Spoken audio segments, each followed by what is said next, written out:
فلا تشمت بي الأعداء ولا تجعلني مع القوم الظالمين۔ اور موسیٰ نے تورات کی تختیاں پھینک دیں اور اپنے بھائی کا سر پکڑ کر انہیں اپنی طرف گھسیٹنے لگے۔ ہارون نے کہا، اے میرے ماں جائے، ان لوگوں نے مجھے کمزور سمجھا اور قریب تھا کہ مجھے قتل کر ڈالتے، تو تم دشمنوں کو مجھ پر ہنسنے کا موقع نہ دو اور مجھے ان ظالموں میں مت شمار کرو۔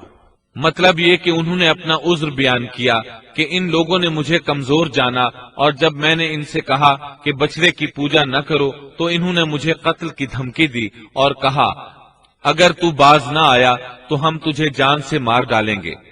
تو اے میرے بھائی، اب ایسا انداز اختیار نہ کرو کہ لوگوں کو مجھ پر ہنسنے کا موقع ملے، میں یقیناً بے قصور ہوں۔ جب انہوں نے اپنا عذر پیش کر دیا تو موسیٰ علیہ السلام سامری کی طرف متوجہ ہوئے۔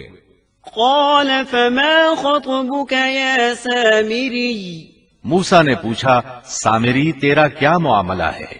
موسیٰ علیہ السلام نے اس سے پوچھا، سامری تو نے یہ کام کیوں کیا اور کس طرح تو نے بچڑے سے آواز نکالی؟ اس نے جو جواب دیا سورہ طٰہٰ آیت 96 میں اس کا ذکر یوں آیا ہے، قال بصرت بما لم يبصروا به فقبضت قبضة من أثر الرسول فنبذتها وكذلك سولت لي نفسي۔ اس نے جواب دیا کہ مجھے وہ چیز دکھائی دی جو انہیں دکھائی نہیں دی، تو میں نے اللہ کے بھیجے ہوئے فرشتے کے نقش قدم سے ایک مٹھی بھر لی، پھر اسے اس میں ڈال دیا، اسی طرح میرے دل نے یہ بات میرے لیے بنا دی۔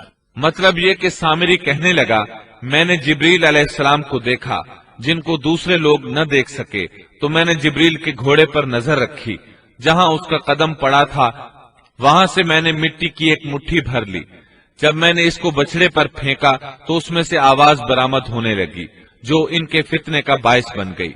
یہ قصہ ہے ان کے انحراف کا اور حق سے منہ موڑنے کا۔ ان میں سے صرف چند ایک پاکیزہ طبیعت والوں کے علاوہ تمام لوگ بچڑے کی عبادت کرنے لگے، اور صرف چند افراد کو اللہ تعالیٰ نے اپنی توفیق سے بچا لیا۔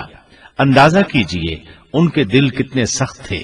اللہ تعالیٰ کی کئی ایک نشانیاں اور موسیٰ علیہ السلام کے معجزات دیکھنے کے باوجود برے کردار کو اپنایا۔ فرعون پر نازل ہونے والے عذابات اور موسیٰ علیہ السلام کی صداقت کی 9 عظیم نشانیاں بھی دیکھ چکے تھے۔ پھر انہوں نے اپنی آنکھوں سے دیکھا کہ کس طرح ان کے سامنے دیکھتے ہی دیکھتے سمندر پھٹ گیا اور ان کے لیے وہاں گزرگاہیں بن گئیں۔ لیکن ان تمام نشانیوں کے بعد اب پھر اللہ تعالیٰ کے مقابلے میں بچڑے کی پوجا کرنے لگے۔ اسی لیے اللہ تعالیٰ نے ان کے متعلق سورۃ البقرہ آیت 93 میں فرمایا ہے، وَأُشْرِبُوا فِي قُلُوبِهِمُ الْعِجْلَ بِكُفْرِهِمْ، اور ان کے دلوں میں بچڑے کی محبت گویا پلا دی گئی ان کے کفر کے سبب سے۔ ان کے دلوں میں کفر تھا، اپنے منہ سے ایمان کا اظہار کرتے تھے لیکن حقیقت میں کفر ان کے دلوں میں تھا، اور آج کے دور میں بھی یہودیوں کی یہی حالت ہے۔ اس کے بعد سامری کے لیے احکامات جاری ہوئے۔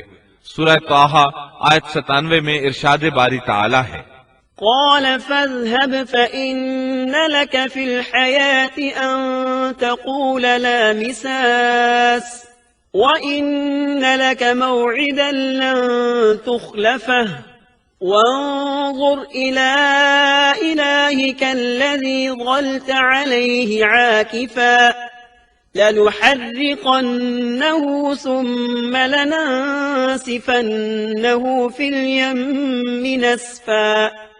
موسیٰ نے کہا، اچھا جا، دنیا کی زندگی میں تیری یہی سزا ہے کہ تو کہتا رہے کہ مجھے نہ چھونا، اور ایک اور بھی وعدہ تیرے ساتھ ہے جو تجھ سے ہرگز نہ ٹلے گا، اور اب تو اپنے اس معبود کو بھی دیکھ لینا جس کا تو اعتکاف کیے ہوئے تھا، کہ ہم اسے جلا کر اس کی راکھ کو کیسے دریا میں بکھیر دیتے ہیں۔ موسیٰ علیہ السلام نے سامری سے مخاطب ہو کر کہا، دنیا میں تیری سزا یہ ہے کہ عمر بھر تو یہی کہتا رہے گا کہ مجھ سے دور رہو، مجھے نہ چھونا۔ بعض مفسرین نے اس کا مطلب یہ بیان کیا ہے کہ اسے ایک مہلک بیماری نے آ لیا اور اس کی وجہ سے لوگ اس سے دور رہتے، نہ کوئی اسے ہاتھ لگاتا نہ کوئی قریب جاتا۔ پھر فرمایا، آخرت میں بھی تیری زبردست سزا مقرر ہے، اور اپنے معبود یعنی بچڑے کا بھی حشر دیکھ کہ جس کو تو معبود خیال کر بیٹھا تھا۔ موسیٰ علیہ السلام نے اس کو جلا دینے کا حکم جاری کیا، اور جلانے کے بعد اس کی راکھ اٹھائی اور دریا میں اڑا دی، تاکہ کوئی شخص دوبارہ بچڑے کی عبادت کا خیال تک دل میں نہ لائے اور عبرت حاصل کرے۔